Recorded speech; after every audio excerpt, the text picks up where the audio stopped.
Yo, what's up guys? Welcome back to another video. So this video is going to be a little different. It's going to be a conversation that I had with Len Sarcevic. Len is a product engineer, which is a little different from your typical design engineer. A product engineer is someone who focuses mostly on the manufacturing side of a product and developing a product so that it can be produced and sold in the market. Len is also a metrologist, which is someone who practices the science measurements and measurement systems. He worked in aerospace for a number of years. He is a university lecturer. So a really interesting conversation. He's also got a YouTube channel called Chanter NW, where he kind of builds model aircrafts and gives a little history of each one. It's pretty interesting. Go ahead and check that out. Let me know what you guys think of the video. I found the measurements metrology part actually pretty interesting, especially when I watched it back.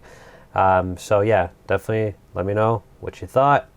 Make sure to subscribe and enjoy. Len, thanks for joining us. Why don't you tell them a little bit about what you do now and what sort of your history is? So I'm currently a metrologist in the aerospace industry. For people who don't know, metrology is the science of measurement. I'm a process engineer, so I have a manufacturing systems engineering background. In addition to that, as a little sort of unpaid side gig, I'm a visiting lecturer at a university where I teach applied measurement systems analysis, which is statistics for metrology. And also, as another little, on an informal basis where I work, I teach a little course in applied statistical process control for young engineers, because I'm committed to developing our youngsters and passing on skills and knowledge to the next generation of engineers that's coming through. In addition to that, I also write. That I'm converting. My students currently get a 300-page handout, and that's now becoming a full-blown textbook. So I'm having fun working Ah, on yeah. that. So it's a few things all layered together. Now, I've been where I currently work for the past 20 years. 10 years of that has been devoted to the metrologist role. Before that, it was more general manufacturing systems engineering, dealing a lot with things like alignment systems and some measurement related processes, but a lot of development of drilling, machining processes, and aircraft structure assembly processes.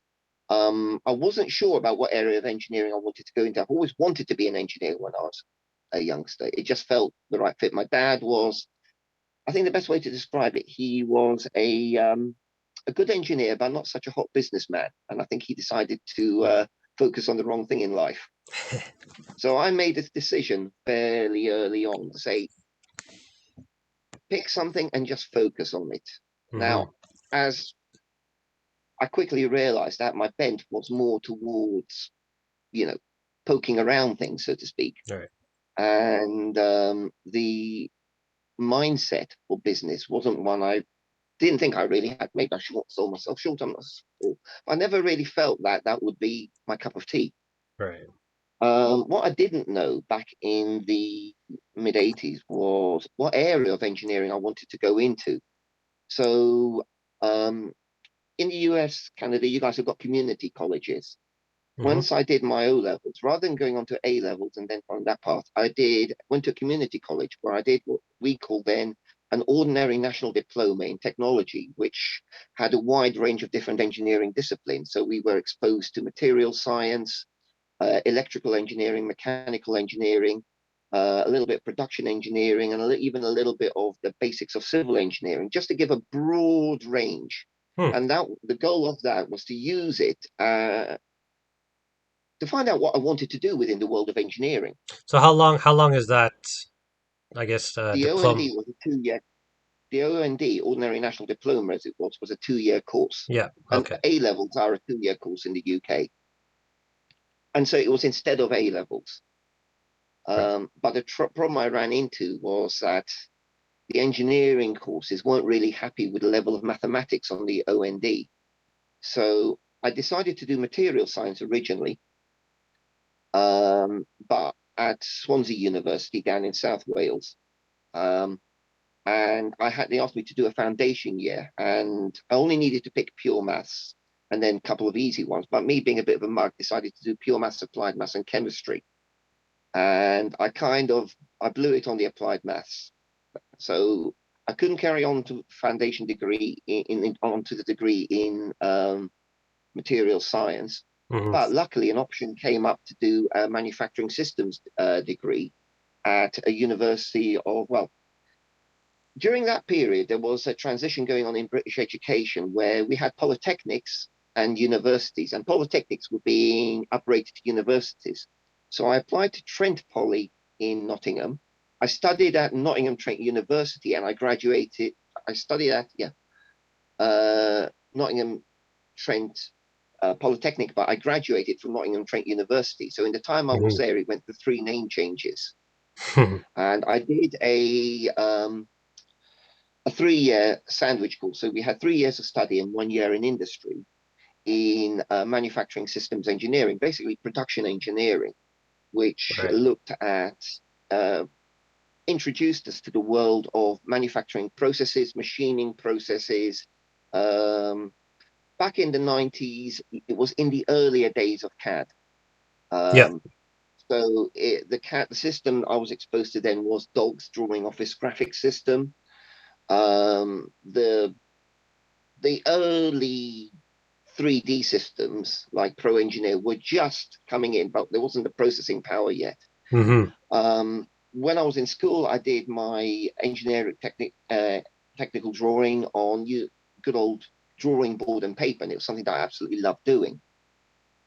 Um, and I there was a mix of that and the CAD work at uni, plus all the elements of a bit of mechanical engineering, some electrical engineering, a fair dose of mathematics, as you can imagine, but nothing too horrendous. Yeah. And a lot more, even a bit, there was even like we had to do accountancy and a few business aspects as well. But the core of it was introducing people to core manufacturing processes. So you would have a foundation for whichever industry you went into, whether it was one that was heavily orientated on the machining or plastics processing, injection Mm-hmm. molding. It gave us a foundation to move on to various different industrial roles. And that could have included the automotive industry as well. Um, Things like that. After 2 years of study, you had to do a foundation, you had to do a placement year. And I did a placement year with a company making fasteners for the aerospace industry. So small ish machine components. Mm-hmm. After graduating, you go through the usual process of, trying to find your first job. And I had to do, in waiting for my first proper engineering role, I did a little bit of time in the costume jewelry industry, working basically just prepping and stuff for plating and that side of it. That kept me going until I got my first main job where I was a product engineer on oil water separator systems for getting waste oil out of sumps, cooling systems, that kind of thing. Any process that's generating waste oil. Um, and I was asked to. A product engineer looks after a product after the design guys have launched it into the marketplace. Mm-hmm. So this is sustaining a product. You introduce product engineers, and they handle the redesign and the rework of an existing product. So they look at how they can improve Yes, the product itself. Interesting. yes. And I Okay. did that for a couple of years. It was fascinating work. I had a couple of interesting projects. One that stood out was to put in a waste collection system underneath a power plant where they dumped a whole load of oil into their sump and they wanted something to clean it out. So that Mm-hmm. was a bit of fun. It was an oleophilic system, so you have like a hose that floats on the surface. The oil sticks to it, then it's pulled up and scraped off, and the whole hose like forms a loop. So it runs around in a loop, floating on the surface, picks up the oil, comes off scraped off and put into a container. And I developed a system of that system with transfer pumps to take it up Mm-hmm. to ground level. We put in an evaluation system. They cleaned their sump up, and then they said they didn't need it. So it's like, oh bugger. It was fun though. Yeah. Um, then we had another one on that where a company that was handling aluminium process had waste oil floating on their pickling plant where they were using sulfuric acid. And the unit that they'd already bought was getting eaten by the acid. So we had to do some work on it to make it acid fume proof. Mm-hmm. Um, and that was a rather interesting redesign activity. I did that for a couple of years, but at that time I was working down in London and enduring, like I say, a commute I didn't particularly enjoy driving around. London has an inner ring road called the North Circular, Mm-hmm. the northern part of London does, and I had a 45-minute drive into work through London morning traffic and then an hour and a half coming back. Yeah. And also I had a relationship breakup. I thought I just wanted to get out of London. So I moved right across the country to the southwest of the country, down like Cornwall way, for a job as a design draftsman working on industrial catering equipment. So the big old food processing plant, the whipper mixers that are, if you see footage of bakeries, the Mm-hmm. company called Hobart Stills, I don't know if they're still there, I think they're still going, made the big food mixers that bakers use, um, the meat slices that you see in butchers, that kind of thing, in delicatessens, and a range of other stuff. And I was a design draftsman on that, using the Radan CAD system. So I was working with a product engineer who was developing the products, and I Mm-hmm. would be taking his sketches and converting them into the formal engineering drawings and working with the Yeah. production guys on developing the prototypes. So it was a bit of a mix of work. Mm-hmm. Um, and particularly interesting project I had in that now that later on benefited for me is that we had the company made a range of coffee makers and stuff like that. And we had to adapt one of their coffee makers for use in prisons. So we had to make it tamper proof so people couldn't take parts off to use as weapons. So I had to de-weaponize a coffee maker. What what would be some of the the potential weapons that would Well, be in there? it was you had sheet metal components. We had to Yeah. give them Dutch edges, which is, you know what that is, when you fold over an edge. So that there'd be no way that if it took something off in sheet metal, that they could sharpen it easily. Yeah. Yeah. Yeah. We had to replace all the fasteners with tamper-proof screws. So we couldn't have like a hex head fastener. It had to be a circular head fastener with two little pins in it, just to make so that it was a lot harder to unscrew and remove. Ah. Okay. Interesting.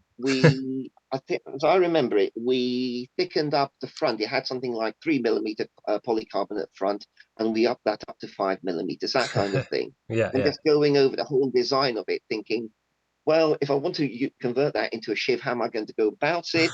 How do I prevent that from happening? Yeah. That's quite a a project there to sort of to think about. Oh, how can yeah yeah that's interesting. So I was down there for a while. While I was down there, I went on holiday and ended up meeting the woman who I ended up marrying. And so I then relocated again after about a year or so to the south of England near Portsmouth. And I spent a year working with Stannah stair lifts, again as a product engineer, working now stair lifts, you know, the elderly people, the electrical stair lifts that take Hmm. them Yep. up and down their staircases. I worked with them as a product engineer, um, initially like on a 1 year contract. That was fun. That was interesting work. I did there Can you, sorry, looking at the I'm curious, can you give an example of like, let's take that position. What would a project, yeah, like what things would you be, take the got the stairmaster, for example. Yeah. What would you look at and say, okay, this, I think this can be improved, or this needs to change? Like what are some examples of that? Okay, I'll give you an example. To get at the when some of the stair lifts, as they were approaching the top of the stairs, depending upon the layout of the staircase, Yeah. the company had a ramp that folds down so the person could step onto like an extension of the upstairs landing. Yeah. So if you imagine the stairs coming up, the chairlift are coming up the stairs, Mm-hmm. and a little platform folds down as they approach it so they can step onto the platform. Also, Okay. not so that they don't have to step on the ground. There's like an intermediate Yes. step. Yeah, so they don't have to Okay. step onto the staircase itself. Okay. Now, on the bottom edge of that platform, there was a limit switch so that your grandma wouldn't get her toes crushed or, you know, have something horrible happen to her feet if her toes were poking over the footrest. I Yeah. redesigned the limit switch so that it had two trip switches inside it. I reduced the component count so that whichever way where it was touched, it only needed one limit switch to activate it and stop the stair lift from moving upwards. So it was massively reducing the component count, turning the casing of it that interacted with the old lady's foot from a folded metal casing to a vacuum formed casing. So Mm-hmm. I think it reduced the component count by about 50%. Oh, okay. So it was an electrical mechanical redesign. I Another project was the back brackets that held the straight running stair lifts was a welded multi-part affair, and I reduced that back down to a couple of components made from 5 mil laser cut steel that was then folded, so reduced the component count. So quite often it's taking something that's a little bit more complex. How do I rationalize this? How do I make it easier to manufacture? Mm-hmm. Um, how do I improve the economies of scale with an established product? Because whenever you do a first pass design on something, it normally comes out more complicated Yeah. uh, than later designs. And it's this whole process of iterative design Yeah. and redesigning to suit manufacturing processes. Let's just say that a company moves from press steel to suddenly gets a laser cutter. We can maybe do more interesting shapes with a laser cutter, and we might enable us to redesign some of our existing components that had, say, more multiple folds in them or had a welded element to it through the new shapes. So it's keeping a product fresh and just asking how can I shave time and Yeah. cost out of our existing products. That's really what is the core of the product engineer. He does less with the new concept design and more with the here's an established product. How do we make it better? How do we keep going? And also, if the designers say want a little iteration, another Mm-hmm. subvariant, work more with the design, with the original, with what you'd call as industrial designers or commercial designers who sort of combine engineering with a product design. So they're the guys that, like I say, you've got people who focus on the curves of your kettle.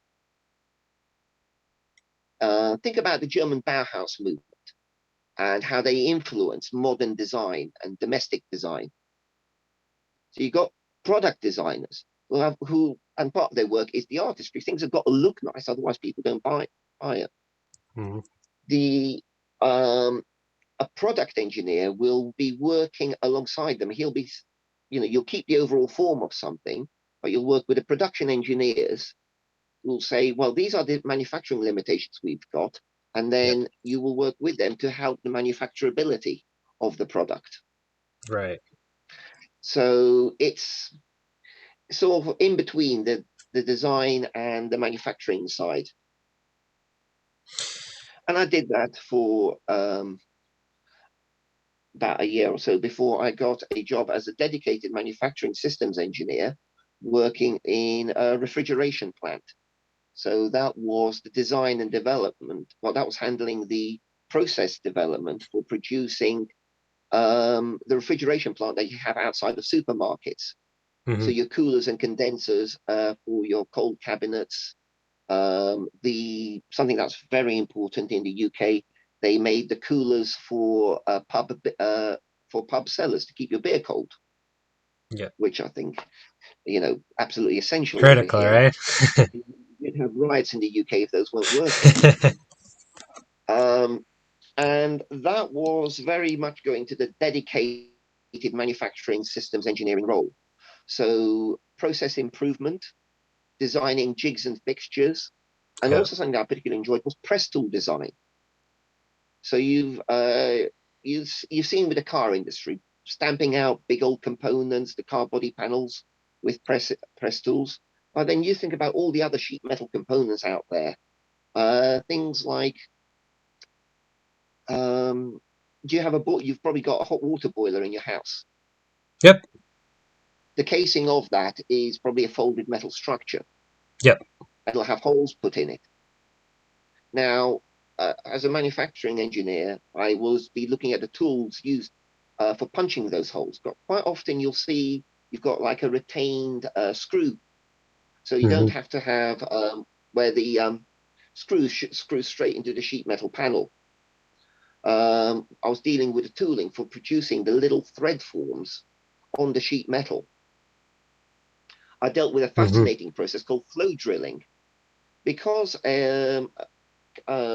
coolers and condensers are basically copper pipes on pins.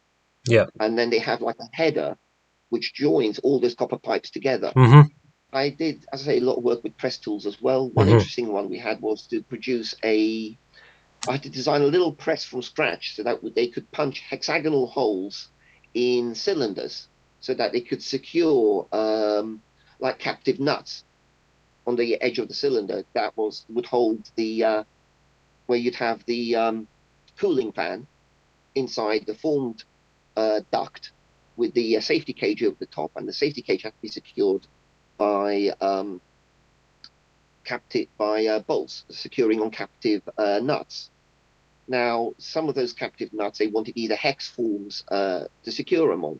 So you had this sort of pressed, slightly extruded fan duct, which had to have holes stamped around the edge, and that needed a bespoke press to do it. Only not, I can't remember what the overall press force was, but you don't want to get your fingers in the way, that kind of thing. Yeah. But it was punching through about 2mm steel, and so that you could index it through 90 degrees. And that was designing a press from the ground up, where we could take out the tooling from the front. And that was fun. That was just plain old engineering fun. And nice chunky design. I've always liked cap head bolts and things like that, and dowel pins to create your structure. So nothing is going to move, but you can still take it apart on a little welded frame structure. I just look back at the job really fondly because you don't have to worry too much what it looks like, as long as the thing works and works well. And it had that chunkiness to it that certainly for me, I rather like. Yeah. No, I know what you mean. So I did that for about 3-4 years, and I'd always had a yearning, because I've been an aircraft nut since I've been knee-high to a grasshopper. Oh, okay. I always wanted to fiddle with aeroplanes in some form or the other. I suppose when I was a kid, I would have liked to join the Air Force, stuff like that. But early on in life, I realized I'm desperately clumsy. I mean, really desperately clumsy. If I'd gone into the military, I would have just got myself killed at the first available opportunity. So it was a case of what's going to be the safe path? How do I ensure I live beyond 25? And that, despite my efforts with my rather ropey driving at times, I've managed to keep going. And that's why I wanted somehow to eventually get into the aircraft industry. An opportunity came up, and I relocated my family, wife and 2 small daughters, as was then, from the south coast of England up to North Wales. And I joined the guys that Boeing's hate about 20 years ago as a manufacturing systems engineer. And it was very much looking at the assembly processes for aerospace structures. And I've rapidly moved into alignment technologies, um, looking at ways of locating drilling fixtures with pre-positioned holes that you can't see. I was working with a contractor on that. Basically, you put a magnet one side of the structure, you find the center of the magnetic field, and then you locate your drill jig over the top of that, and you can drill through. It's used across industry now, but we were the early adopters. I was working with the equipment manufacturers and the inventor of the process to industrialize it. And that's one of the key things to bear in mind. Just as a commercial product has to be able to survive the nuances of a commercial market, you can't have the knobs on your food processor coming off in your hand, things like that. So Right. it works with industrial products that they've got to be developed and integrated into industry, and that includes on the IT side as well. And in that, and in when you start looking at an alignment and measurement systems, you're starting looking at how do we calibrate, how do we sustain operation, how do we implement our maintenance packages, and then feeding back to the equipment manufacturers and suppliers to improve their product to meet the rigors of the industrial environment. So it was working on the process development side and the process control side, and then the process, the system industrialization. And I looked after that, and I must admit, I still look after that. I'm still the primary engineer on that technology. So I worked on that alignment side, and started moving more into measurement systems. Then about 10 years ago, I was asked to take on the measurement systems role in a dedicated role, but in one specific area, that metrology, science of measurement, traditionally it's got numerous subdivisions, but in our role, we have large volume metrology, which is, say, you're looking at an overall aircraft structure. That large volume metrology is generally speaking referred to as the measurement of anything that you can't fit in a box 1 meter by 1 meter by 1 meter. So if the product you're measuring can't fit into a box of that sort of size, it falls into the remit of large volume metrology. My area is small volume metrology, which is, I define it as anything you can fit in a box, 0.5 meter by 0.5 meter by 0.5 meter. So the remaining 7/8 of a cubic meter difference is where the areas overlap. So I deal with measurement processes for handheld measurement systems, alignment systems. I support the calibration of our manufacturing processes. I work with the large volume guys on their process test and validation, but I don't do any large volume metrology myself. I don't know how to use I've never been qualified on a laser tracker. I know how photogrammetry works. Photogrammetry, I don't know if you've run into it. You take a series of photographs using a fixed focus camera, digital camera. You have targets positioned on what you're measuring, little reflective targets. You take a whole load of photographs of them, you stitch them together, and by stitching them together, you can compare your CAD model with your actual product Oh, to see wow. how things deviate. Yeah. And the area that I focus on is, well, basically, this is the mathematics for understanding how we evaluate the efficacy of measurement processes. So that's why I work with our large volume guys on when they're having to do maybe a process investigation or bring in a new large volume metrology process, I'll work with them on the test and validation. But the other aspect of the metrologist role is enabling engineers on engineering investigations. So we have our manufacturing engineers doing a lot of process development, improving drilling processes, assembly processes. That requires, how can I say, the measurement to a high resolution, to not down at the micron level of hole diameters, that side of it. And we often get asked to enable and equip engineers for investigations for their own process development, work a lot with the quality guys. If something has happened, if we've got quality issue, how do we rule out if it's the measurement process in the production process? Right. Or how do we if there's like a surface deviation, how do we measure that deviation? As well as developing processes for use out in the industrial environment. So it's the support role, plus the product development, plus the testing, and plus the enablement, and then adding in the a little bit of training on support of the statistical process control side as well, where traditional manufacturing engineering SPC has got a large overlap to some extent with measurement systems analysis. So I know you've talked a lot on your channel about engineers being freaked out by calculus and that side of it, and where do you use integration? And you at the end of the day, like I did calculus when I was at uni and going on to Laplace transforms and all that stuff. And you came to realize that you're doing it mostly on the maths software packages. Yeah. Really, the guys in the design, the stress guys, they have to be pretty shit hot with their maths and the higher level side.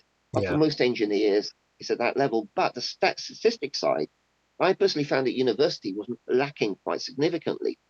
And so if I learned about statistical process control on the job, then asked other guys from the quality department, I want to find out more about this. So SBC was something I started learning much more about in my role as a manufacturing systems engineer, and how do we, when we're qualifying processes, what are the mathematical methods around that? And then that led on to well, I was asked to look more at what I started off understanding just as gauge R&R, and then started to learn more about it. That became measurement systems analysis, and then developing the whole series of, okay, not developing, but understanding the scope of it and the scope of measurement uncertainty. Now, I should explain, once I got asked to take on that role, I did the foundation degree in metrology, and I'm going to give the name of the university, at Coventry University. So you've got North Wales, and then about 100 miles to southeast of there is Coventry, which is next to Birmingham. Now, Coventry University is the only place in the UK that does any kind of, that didn't a metrology course at the time. I believe Southampton does something now, but that's a postgraduate one. And it was a foundation degree, so not like a 2-year degree. They don't have the full degree course yet. But to do the course, you had to be involved in metrology. So it wasn't something that an undergraduate could go to. You had to be working in the field of metrology. So you might be, all the guys that are on the course, that were on the course when I was on it and still are on it, had to be sponsored by their company and already be in a metrology role to do the course. Because if you don't have a context for what you're measuring, it really zips over your head. So you need to be in the world of measurement to have a context for it. Oh, you need to have you need to have some practical experience. Yes. In order, yeah. Okay. Now, I should explain, every country, as you know, has a National Measurement Institute, an NMI. In the UK, it's the National Physical Laboratory. Now, the National Physical Laboratory does the MPL levels 1, 2, and 3, which are like a general certificate in metrology. Coventry University did a foundation year, and when I got to my second year, where there was the module in MSA, the lecturer said, look, could you teach this? Because if I try and teach it, you're not going to shut up. So I was already working on the MSA guide, a version of the MSA guide for where I work, where my boss at the time wanted us to introduce the statistical methods, an approach developed by an American statistician called Donald Wheeler. And that got me diving quite heavily into writing MSA procedures and diving more deeply into the mathematics. And it sort of kept growing from there. So after I did my FD, I carried on teaching that module. And because I was teaching about what I was doing, I was able to feed it back into what I did, learn from the people I was teaching. And I should explain, the teaching is something, it's a 2-day module, and I'll just use a bit of holiday time to do the teaching. It's not, it's all interlinked, but what they say, the best way to try to know if you understand something is try and teach it. So it would always expose gaps in my own knowledge, Mm-hmm. And I could feed that back into my core job and develop the ideas and the methodologies. So that's really now what I've been doing for 10 years, peering at small little bits of aircraft and chasing microns. Yeah, that's really interesting. I was curious. I wanted to ask about metrology, both because so I recently started working in aerospace, and I like okay, so we're a small little startup that Yeah, it's completely separate from, you know, I would imagine the commercial industry. Like I've yeah, never even been on a manufacturing floor, let's say, right?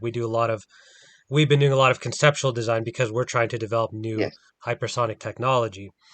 Um, yes. so when I hear metrology, I'm like, oh yeah, I can imagine that you maybe focus on like uh, I don't know, pressure sensors, thermocouples, pitot tubes, because measurement systems are important in aircrafts, and um, but that's yeah, I think it's interesting. I wanted to ask first, can you go a little bit talk a little bit about a little bit more about statistical process control, because I don't really know Yeah, much about it, and how mathematics are used in it, like you said. certainly. Statistical process control is really just recording the data coming off your manufacturing processes. Um, at the core of it is something called a control chart or a she works chart. Generally speaking, it's a control chart. And all it is, I don't know if you can see that fairly clearly, Okay. Yeah. is this bit of wiggly line here. Yeah, Hmm. Yeah, I can see a is that little bit. fairly clear? And all you're doing is you take a measurement, you record a reading, and you're recording consecutive readings. So you've got a time base along your x-axis and your readings on your y-axis. Hmm. Running across the center, you've got your average readings. And then either side of that, you've got plus or minus one or two standard deviations. Yeah. And then above that, you normally have your upper and lower natural process limits, or you can also put on there your tolerance band. And Okay. all that, a control chart is the series of, of your results over a period of time. You know So the you're trying normal to figure out Gaussian. uncertainty of each device kind of thing. No, in a SPC, statistical process control, in the manufacturing environment, you're monitoring your manufacturing process. So if let's just say we've got a drilling operation for a high tolerance hole, and I'm thinking this Yeah. something that might parallel you would be say Rolls-Royce have a very high inspection regime. So every hole on their engine casing, they're going to measure every single one. Yeah. Now Okay. they may have the engine casing on a turret drill. So the drill's coming down, it indexes around, you drill another hole. So you'll know at what your start position is, what your end position. Say you're drilling 100 or so holes around this casing as you're bolting the sections together. Hmm. Um, your your start hole, due to drill wear, is going to be different from your final hole. So you want to know how your process is drifting. Right. Okay. Yeah. Okay. So a sheet width chart, because it is time dependent, that's what my first diameter was. That's my second diameter. And am I getting an upward trend, a downward trend? Am I getting a cyclic trend? So when we look at control charts, we've got here a page. This is the kind of trend and this is the kind of basic trend analysis we're looking at. I'm just going to turn another light on in here just to improve Sure. the. You can see here that you've got different examples of trend behavior. This is your ideal one, and I call it squiggly linology. You want things to vary naturally about your mean. Yeah. Where you start getting worried is where you start getting upward and downward trends, Right. where you get staggered situations. Like I've had a run at one nominal mean, and then it suddenly drops to another nominal Right. mean. Right. Overall upward and downward drifts and cyclic behavior. Sorry. And cyclic behaviors, that is not a natural behavior there. I don't know how that clear. You can see it follows a varying cycle, a repetitive cycle. Right. Okay, yeah, you're looking for That is not what, more yeah. random, but You, still kind of along that mean. the thing is there, you want you want your output to be random because that gives you the correct normal distribution. Where something I is see. cyclic, you've got an assignable cause affecting your behavior. Yeah. I see. So the ideal situation, I call this squiggly linology, is literally this random, the random squiggle that fits um, tightly within plus or minus one standard deviation. Hmm. That is ideally what you want. How do you Um, how do you define, is a standard deviation defined by tolerance?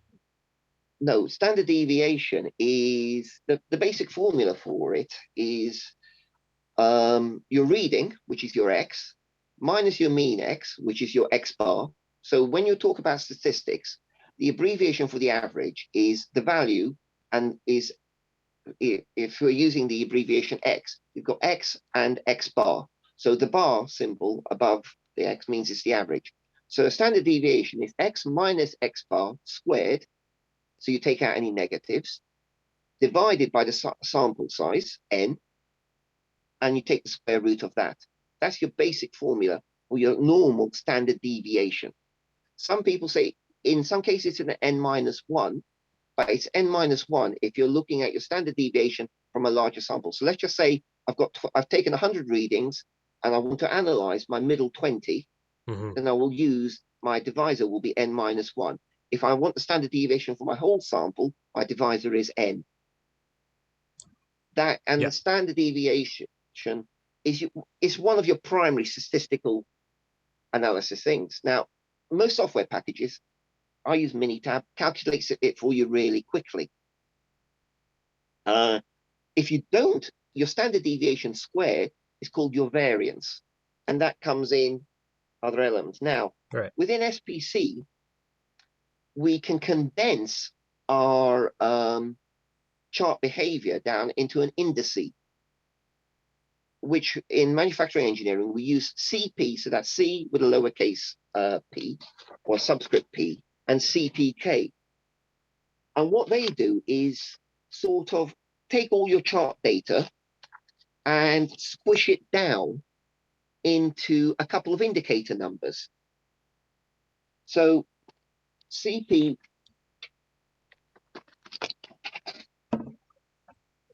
CPK, your CP is your tolerance band divided by 6 times your standard deviation. Okay. Okay. And it looks at the spread of your results relative to the size of your tolerance band. And what you want is your results to lie really at the center of your tolerance band, if it's symmetrical tolerance, and like I say, well within it. Because if you're consuming your tolerance band, it doesn't take much in terms of process variation or an assignable cause to suddenly cause your process to drift out of control. Hmm. You see what I'm saying? So you want your basically your control your bell curve to be really squished down tight. Yeah. Yeah. Now your CP looks at the overall spread. The CPK looks at how well it's centered as well. And to be honest with you, once you've got your control charts and your primary indices, that's really what lies at the core of statistical process control. With a few other things, you can look at it on a wider perspective. But for most engineers, they are asking what is the CP, CPK for a process. Mm. Now, all this kind of the CP, CPK is defined in ISO standards, and you're going to have it in your American ANSI standards. There are going to be documents covering that. For a lot of this information, go online, you won't have any trouble finding it.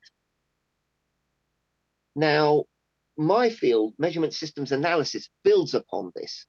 Because if we now say we've got this spread for our manufacturing process, our measurement system has to have a much smaller spread because I have to be able to detect a shift in my manufacturing process. So the rule of thumb we have within metrology is that we want our measurement system resolution shouldn't consume more than 1/10 of our tolerance band.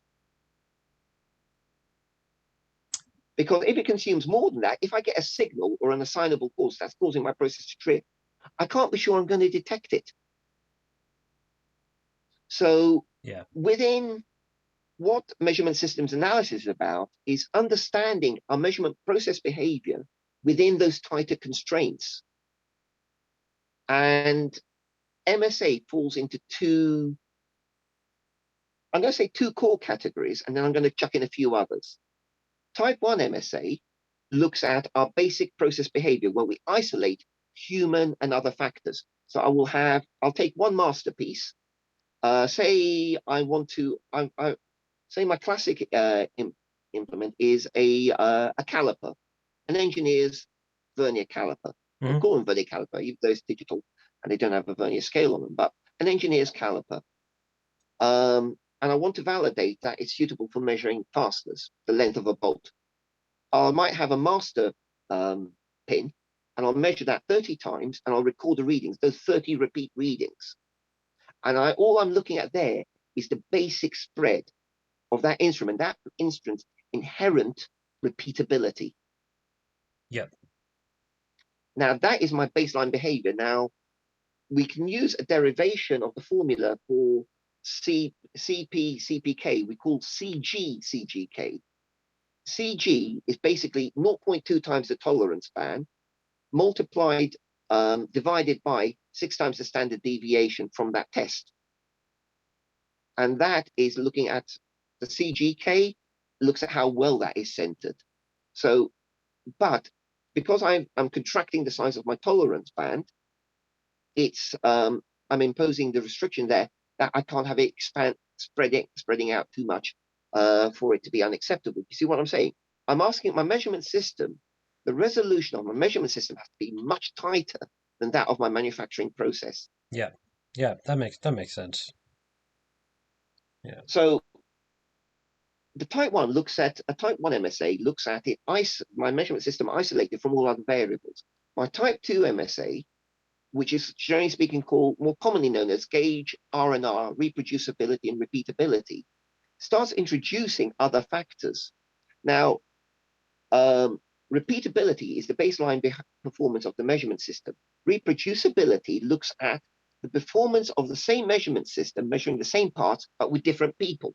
So how does one guy reproduce the results of his colleague and the third guy? And I was going to ask that. Where does the I guess the human element come in? It's fine. And that starts coming into that side of it. But I can introduce it into a type 1 MSA where I might change a small variable in my test. So a classic example would be is how often do I re-zero a gauge? What impact does that have on the process? It might be that I can say, well, I re-zero a gauge before every 30 readings. I'll do a type 1 MSA with it zeroed once, 30 repeat readings, how much have I drifted? Repeat that test with it then zeroed after every 10 readings. What is the change in my outputs? And is the change significant? That's the other point. Something that I've started introducing more is use of significance testing, is saying, because every process varies naturally, if we make a change, have we really made a change? Or is that change, could that change be absorbed in the natural spread of the results? So with a type 2 MSA, the gauge R&R, we are comparing the operators with each other. We're saying, because you don't just measure the component once, you measure it 3 times in 3 separate runs. And you're measuring normally about 10 components. Okay. So you'll have 10 components you've selected. You'll have 3 operators. You'll ask every operator to measure it 3 times in 3 separate runs with a randomized sequence in each run. Then you compare the difference between the operator's repeat readings with the individual, and then you compare it amongst the operators as well. And because every component is going to be slightly different, they actually have to be, you look at you compare it across the components you're measuring as well. And you've then got 3 primary analysis methods you can use looking at it. You've got range and mean, you've got ANOVA analysis of variance, and you've got then Donald Wheeler's EMP, evaluation of the measurement process. And those are three distinct mathematical analysis methods that we can apply. They are range and mean and ANOVA are the primary methods. If you're looking at it from your perspective and the American car industry, the AIAG, American Auto Industry Guide, I might actually have a copy here.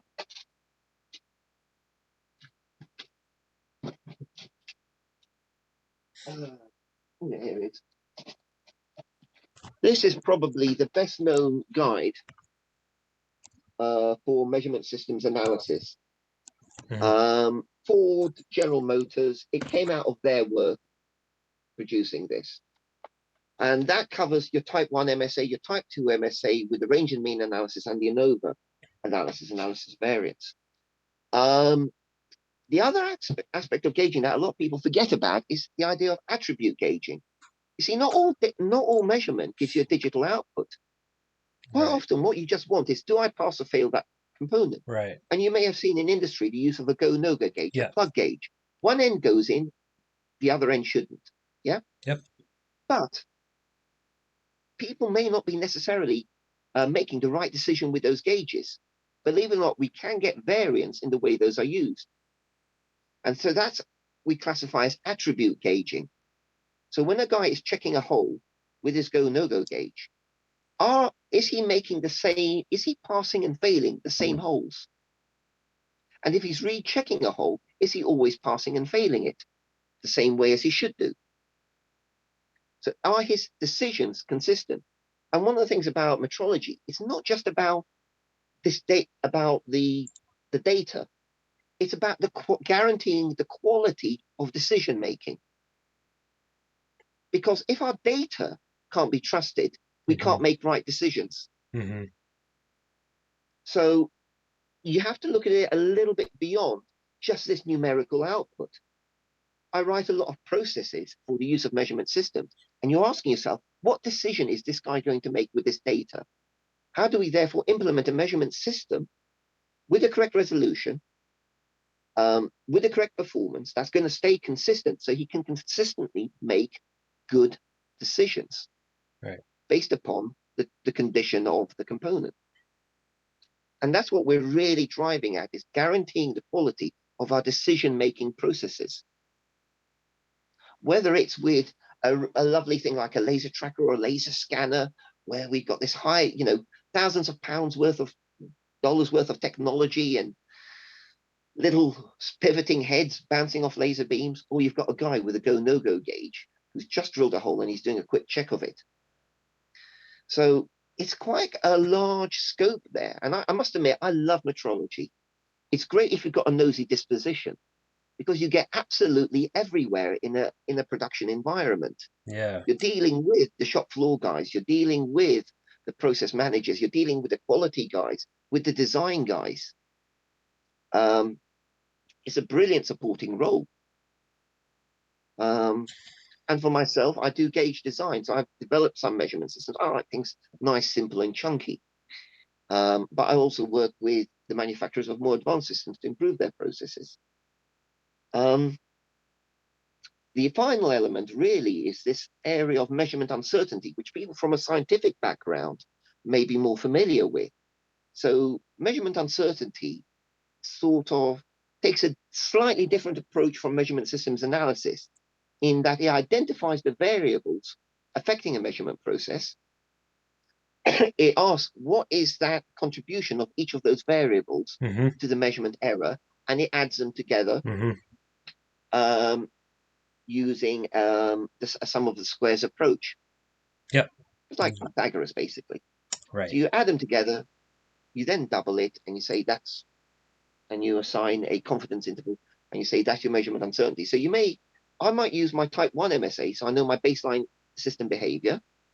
I'll then take into account, say, the temperature variation in the production environment. So over the day, it may vary by 3 or 4 degrees. So I take into account the thermal expansion of my component. I take into account maybe that we're using a lubricating oil. What could be the effect of the film thickness on the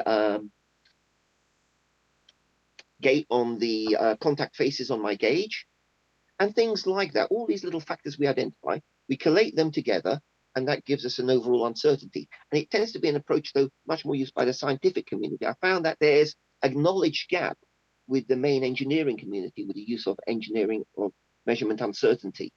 But it's still within, certainly within my analysis toolset for understanding process behavior.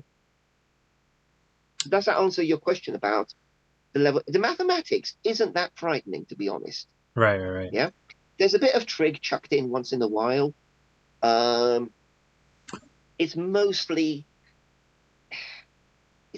fairly easy. Well, easy, fairly regular statistics. Yeah. The nearest thing I get to a polynomial is with some of the confidence in Yeah. limit calculations. Yeah, but they're, y equals mx plus c popping up once in a while isn't too much to be worried about. Not y, x squared plus ax plus 2 plus c. It doesn't crop up too many times. Yeah. The other thing that crops up quite a lot is just your linear correlations. So if you've got two measurement processes measuring the same thing, other results agreeing with each other, you plot one against the other, and you get your good old y equals mx plus c chart. Your bias is where your intercept is. Right. Yep. And then your R squared gives you an idea of the spread of your results as well. That, it's nothing to be too, it's nothing to be too scared of. Yeah. I haven't yet had a major collision with calculus over it, but I know when you do a deep dive on your measurement uncertainty, you can run into that. But then you just find the right software package to help you along. Mm-hmm. Or I dig out cloud engineering mathematics, and I revisit calculus and try and get my head around it again. Yeah. No, that's cool. I was trying to understand where the statistics came in, but yeah, it kind of it makes more sense. So yeah, it's no that's great. I've learned a little bit about metrology. I would imagine. So I would imagine airline industries are very meticulous about their measuring methods and their Yes. processes. But there's probably always a balance, right, between how much money do you want to spend to make sure every single component, like every hole, every part Yes. is bang on, versus you know doing what you need to do to so like there's kind of a trade off there, right? And I think Of course there is. yeah. There is. You have to get to a point: is it good enough? You're basically asking, is my process in control? If it is in control, can I reduce the amount I measure? Metrology really, Hmm. if I'm measuring at the end of my production process, I've measured too late because too much stuff has gone on before. But if we're using measurement systems, and it could be, say, linear transducers in controlling a drilling process, we're using it upfront to stop the errors occurring further down the line. Yep. To me, that's the most effective control. If our measurement processes are focused on inspection, that's almost like bolting the door after the barn door after the horse is bolted. I see. Yeah. Closing the barn door after the horse, but you want to focus it to control your process to stop the errors occurring in the first place, or at least have a feedback loop with the way you're handling your data to stop these errors from occurring. So ideally, I'm trying to create situations where we are measuring less because we're controlling a process more effectively up front. Mm-hmm. Because at the end of the day, measurement isn't adding value. And I say this cautionary because I've been shot down a few times. Some people disagreed with this. But measurement isn't fundamentally adding to a product value because I'm not changing the product by measuring it. Grinding, polishing, that does. Right. But measuring, so if I'm using my measurement system to control my process, I'm adding more value. I'm adding. That's where I believe that measurement and metrology adds more value to the operation by ensuring that the operation, before it's done and while it's being done, leads to something I can trust. Yeah. Yeah. I want to ask you a couple more questions, Sure. and then we'll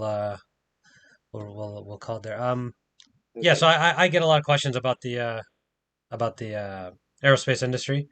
Um, Yeah.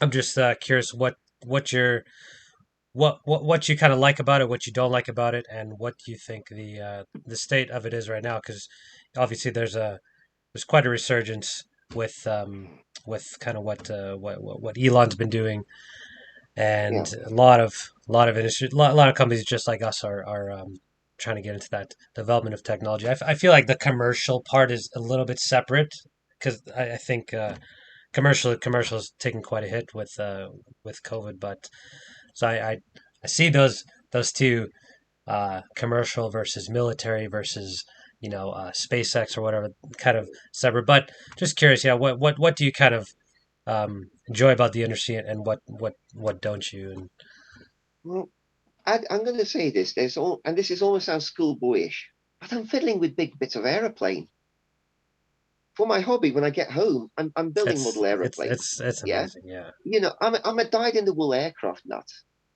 I moved my family 200 miles, so I could fiddle with bits of aeroplane.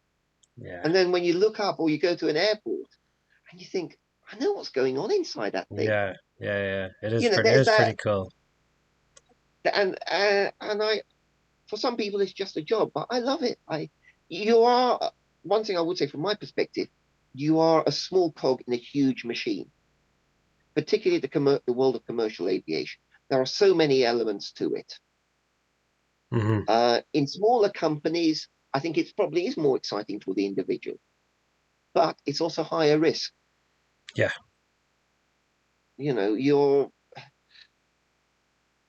so there is more security, I believe, in the larger organizations, but you very quickly become lost in an absolute, you're a component in a vast uh, industrial machine. Hmm. The defense industry, it's almost unfortunate that it keeps churning away the way it does. But the technology that's developed by it does feed back into the civilian sectors. So it is a good breeding ground for a lot of the technologies. Because one situation we are at now is whoever, whether it's Compaq, Sukhoi, Airbus, Boeing, we are at the stage that we've been building basically a hollow tube that we stuff full of squishy things, in other words, people, and then put two wings on it, hang engines off it, and shove it up there, up into air. Now, we have been optimizing this design for so long now that it's getting harder and harder to squeeze out the efficiencies. Right. Yeah. A lot of this work is how do I reduce my fuel consumption? If you actually look at the speed of airliners, yeah, we hit this peak with Concorde, but we stopped trying to go faster. We did. Yeah. We accepted that zero point 0.6, zero point 0.7 Mach is good enough if we can get our fuel consumption down. We increased the bypass ratio on our turbines because a turbofan is so much more efficient than a turbojet. Hmm. It's about getting the fuel and it's about getting the costs down. We put the winglets on the wingtips to reduce the vortices, to reduce Hmm. the drag, but also reduce the closing distance between airliners on approach at an airport, so we can process them through quicker. So we're being driven by economies of scale there, and that airlines, you've got to appreciate, operate on very, very tight margins. Yeah. Yeah. And so anything that you can squeeze out on improving the efficiency, and with that means also the manufacturing efficiency as well. Or through manufacturing, can we produce, like I say, more efficient wing forms? Can we squeeze out that little bit of extra space in the cabin as to move over to composites? All those things are about this. It's almost like the um, Formula One, where they are trying to squeeze out every last little bit of speed and performance. And that, can I do another lap on the same fuel load just to squeeze? And that is really what's lying at a lot of the heart of the commercial aircraft industry at present. And we're almost waiting to see whether somebody blinks and does something dramatic with aircraft design. And Yeah. we felt for a long time, are we standing on the edge? Is suddenly Boeing going to twitch and produce something really freaky? And we'll go, wow, or is Airbus going to twitch? Or Hell, could even be Embraer. And so that, and then there's all this, well, are we going to go over to electronic flight, electrical Yeah, flight, yeah, or regional aircraft to replace the turboprops? Maybe that's going to happen. yeah. So, There definitely seems to be a lot of at least a lot of smaller companies that are trying to do supersonic flights. I know yeah, of, and um, I don't know how much the big commercial ones are looking into that sort of new technology, but there does seem to be a little bit of motivation now. Because, like you said, the industry has been kind of stagnant for the last few decades. I wouldn't say it's been stagnant. I'd say it's No. been driving for efficiency. So, okay, an A320 might not look that different than it did 20 years ago, Hmm. but there's been a lot going on under the skin. Think Yep. about things like the 737, all the changes that's gone to, the putting on their sharklet wingtips, Right. the moving over to composite materials. It may look pretty similar, but under the skin, there's an Hmm. awful lot going on, and it's being optimized and optimized and optimized. A Yeah. huge amount of engineering effort going into that. Because what we've currently got is a fairly efficient and effective design. And you think, and the airline customers, I get a feeling, and I may be wrong, is they're a fairly conservative bunch because their profit margins are so low. They don't want to be taking massive risks. But at some stage, something has got to shift mass.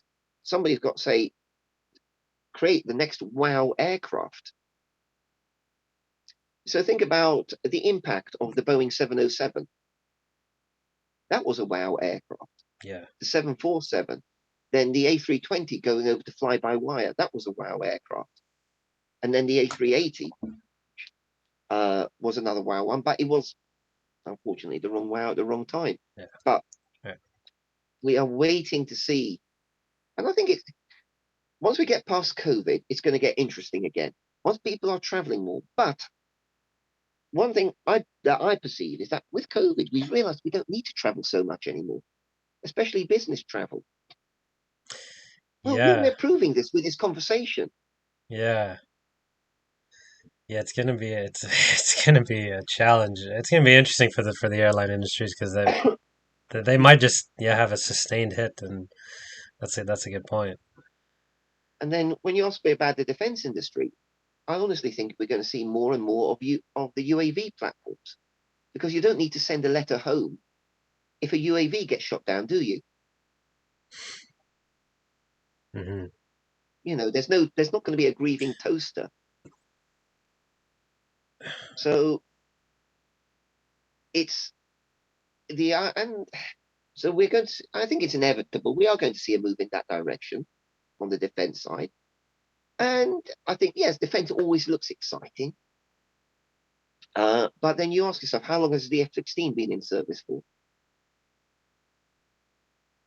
It's been chugging away. There's still countries operating the MiG-21. Yeah.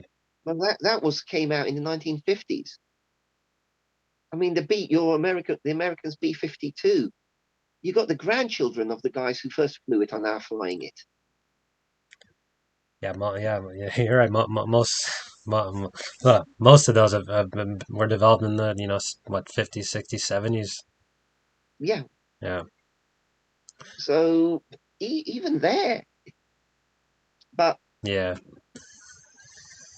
I yeah. think There's the aircraft, yeah. Go ahead. you're at the cutting edge of the aircraft industry.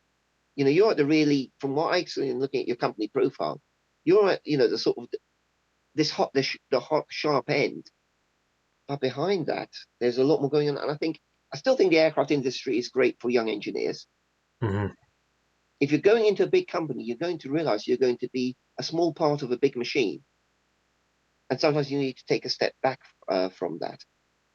Um, Do and you, do you, do you, really, do you do you think you learn more in a small company versus a big company? um, when you're starting out, definitely. I would think a lot of youngsters, they want to go into the big company first of all. I would say get a little bit of hands-on time in smaller companies. I think Yeah. so. I think so too. something that and you haven't mentioned this, but um, people should. I think it's worth considering doing an apprenticeship before you do a degree.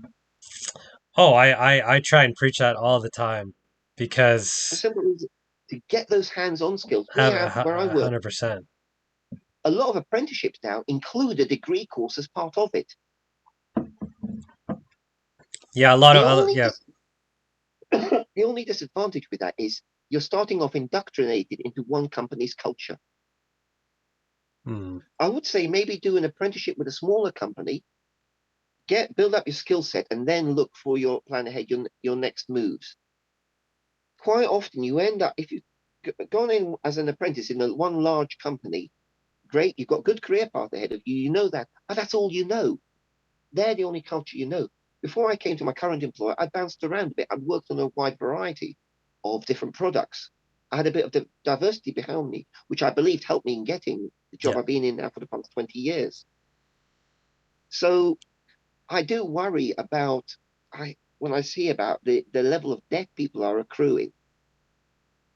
I definitely think that there's a place for do apprenticeships, but they are in many cases like rocking horse shit these days. Decent apprenticeships. Yeah, I try and preach that myself. Like there are a lot of, I think most universities here have what we call a co-op program.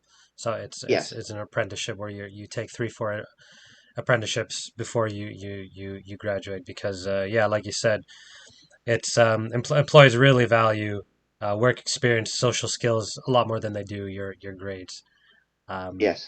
so yeah, that's some good. I guess that was gonna be my last question is what kind of Okay. advice you would give. Well, we kind of went into a bit, Yeah. but so what I kind of took away is I guess maybe try to work for a smaller company, take some apprenticeships. Anything Yeah. else you would tell any aspiring engineers? Don't be an engineer from your desk. Get your ass Yeah, out into the operational environment. You know, companies are full of what I call PowerPoint pilots and meeting fillers. Try not to be one of those. You want to get out there. Yeah. You want to be talking to the guys in the processing. I come from a manufacturing environment. yeah, Get your ass out onto the shop floor, see what's going on, get used to talking to people. Get used to doing, you don't need CAD for everything. Get used to sketching up components. hmm, You don't need to rely on all this electronic stuff. Do a few calculations by hand, but just get out there and don't be an engineer from your desk. You're going to spend enough time at your desk, but don't right, start like that and just get your ass out there. That's what I would say to anybody and talk to people. Learn to talk to the people who are doing the jobs. yeah. Yeah, no, that's bang on. Even for myself, I probably even still go through some imposter syndrome, as they call it, where you know that you have a lot of theoretical knowledge, but really people more respect the sort of practical skills that you have, and a lot of students they don't learn that in school, and then they come out and they're kind of lacking confidence and stuff. So yeah, I think that's some I would say it's that's not even the practical skills. It's being willing to say, I don't know about this, and ask people, can you show me? Can you right, explain to me? You don't need to be able to do it yourself at the end of the day, but you right. want to learn. I mean, when I do design on a gauge and we send it off to a subcontractor to be made, I'll ask them, can you review my drawings, please? Have I made any errors? You know, Yeah, is this manufacturable? I've been designing them for years, but I still drop the odd bollock now and again. I still stuff up the odd tolerance or get something back to front. Just being willing to take the criticism, yeah, being willing to always learn, and you don't need to know it all, not by any stretch of the imagination, but you just need to be willing to ask the questions and to talk to people.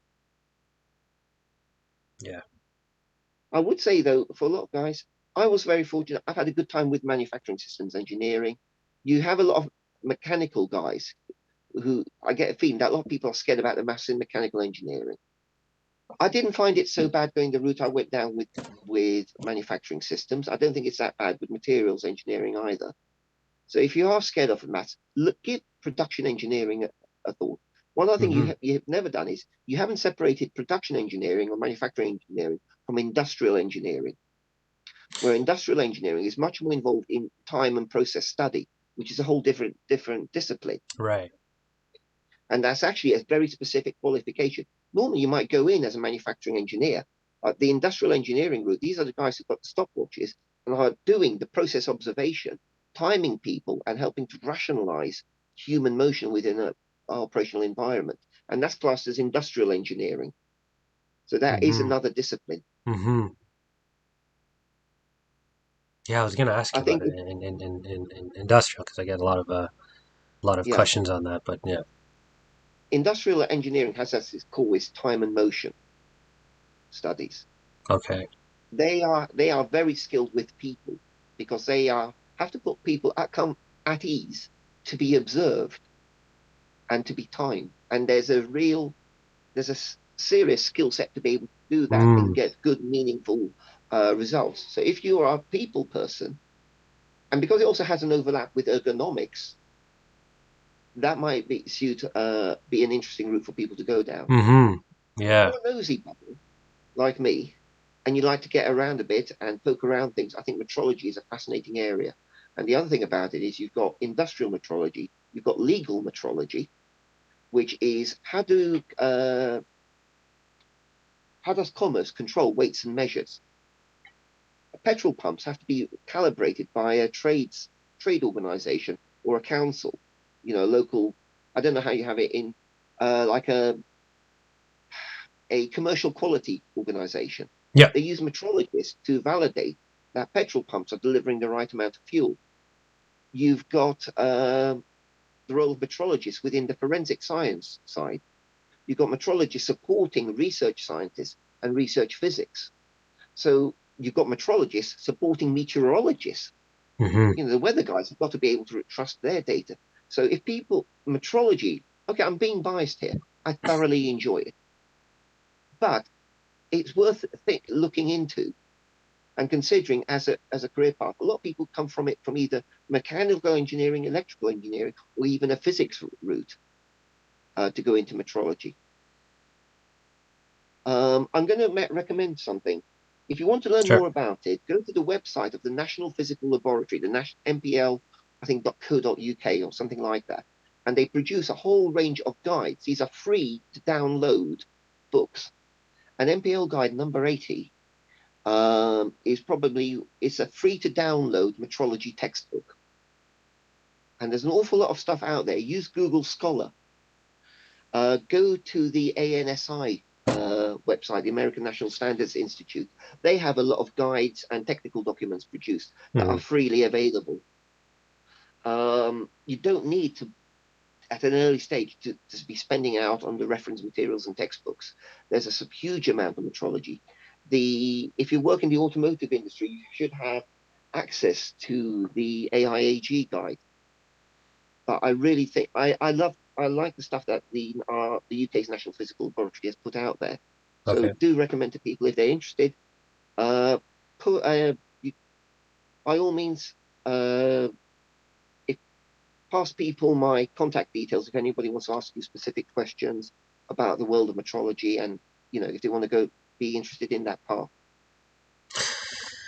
So Yeah. I've warbled on a bit. It's been really. Thank you for giving me this opportunity. Oh, thank you. Like I said, I try and give I you know I try and give people the best advice that I can, but Yeah, being relatively, I've worked for a few years, so yeah, I have a lot to learn myself, and I welcome any opportunity to get someone sure. who's experienced on to add some value and to help me learn as well.